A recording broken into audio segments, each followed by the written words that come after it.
going through the levels of dreams, and just some beautiful visuals in that film. I can't take that away from it at all. But yeah, sci-fi films. I mean, look at some of the great sci-fi films of the past. You've got Blade Runner and 2001: A Space Odyssey, and these aren't the type of films that the Oscar goes nuts for.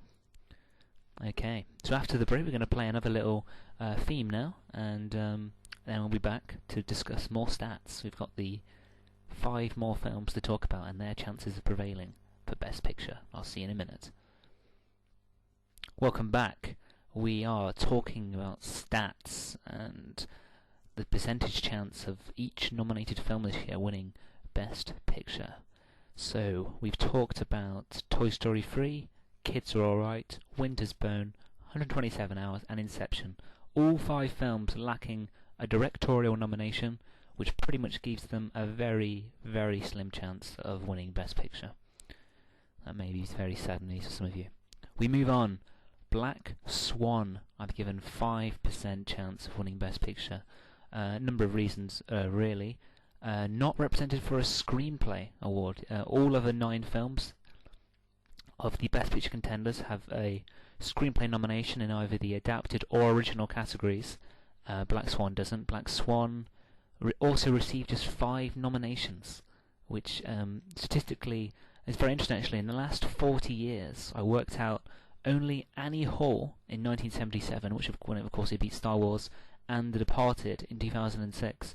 They are the only 2 films that received less than 6 nominations in the past 4 years that then went on to win Best Picture. It's quite an interesting statistic, because normally it does help to have, I would say, at least 7 if you've got any chance of winning Best Picture, and normally closer to 10 as well.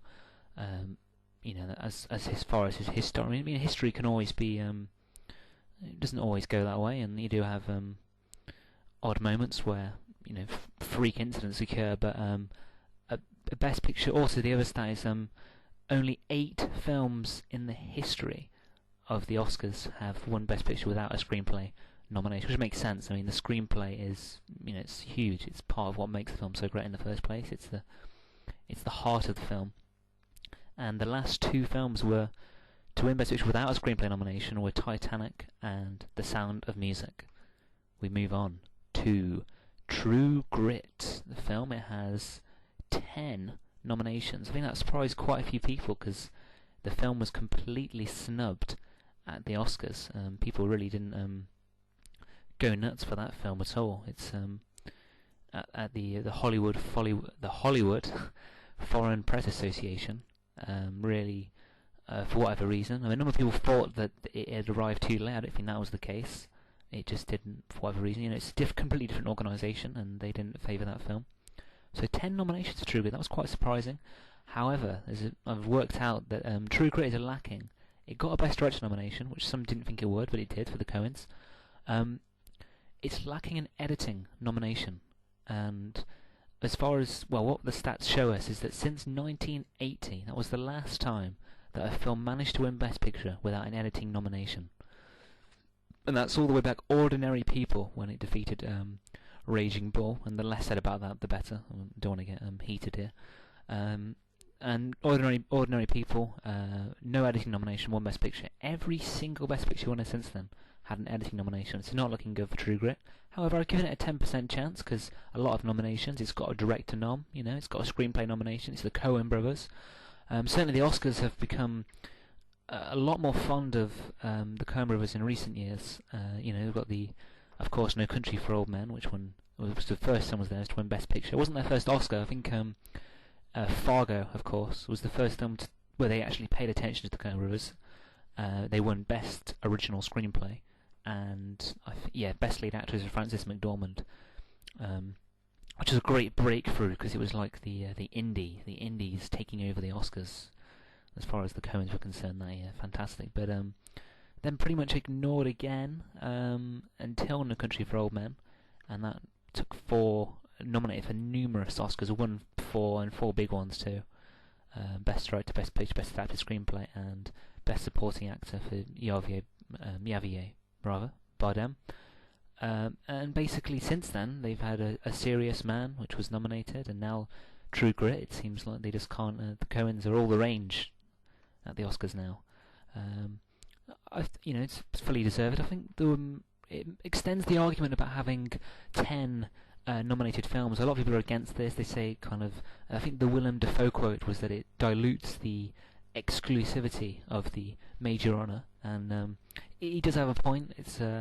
It does make it more special. Not only more special, but it's more practical. I mean, when you're going in that 10 films, 5 don't have a chance because you see who would nominate for Best Director. I mean, it is stupid in that sense. However, I think in the years that follow, it's nice to look back to see the 10 films as a kind of it's kind of like a guide of things to watch when you go back in history. It's a good sort of... I use it anyway. I mean, I was looking yesterday at the films that were nominated last year, and I saw things like Precious, which I watched, and it was okay.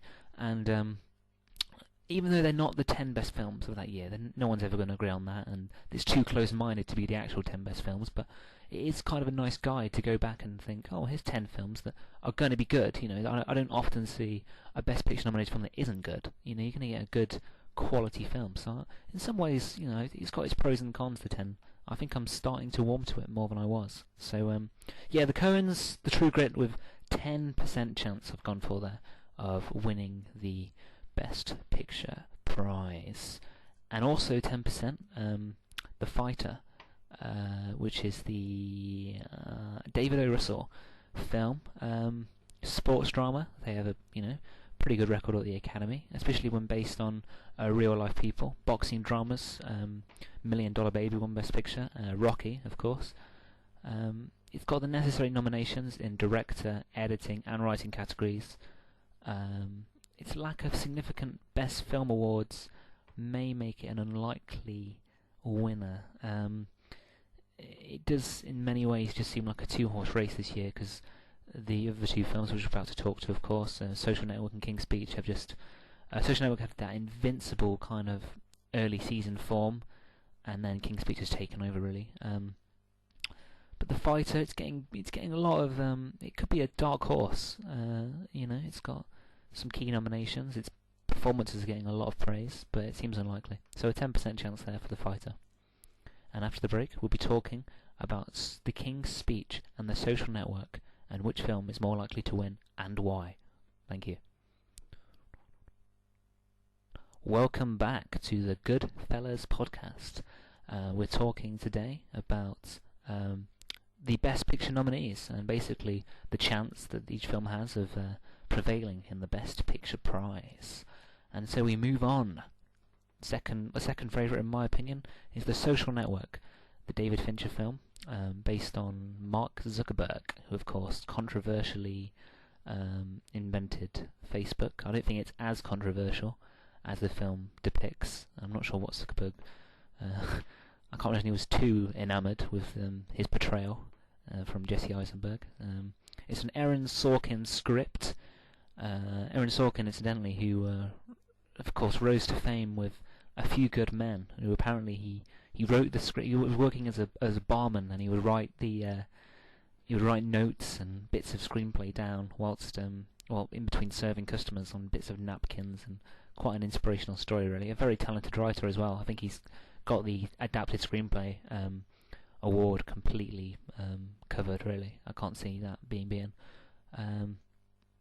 and it's a very, very solid film. It manages to take a kind of TV movie of the week style subject in a way, but it's very cinematic, and it's this kind of Citizen Kane. Don't get carried away. I'm not going to start comparing it to Citizen Kane, but it's that kind of Wall Street Citizen Kane kind of theme of power corrupts, and sort of the what's more important in life, is your friends and being in it with your friends and building it up, or is it the power and the lure of success? And it's interesting because you get this kind of, like Charles Kane, you get this protagonist who's very successful but not really content or happy, and it sort of shows that there is some...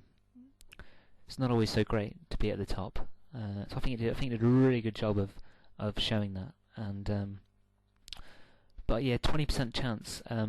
It was incredible. It won all 4 of the big American Critics Awards, which hasn't been done. Which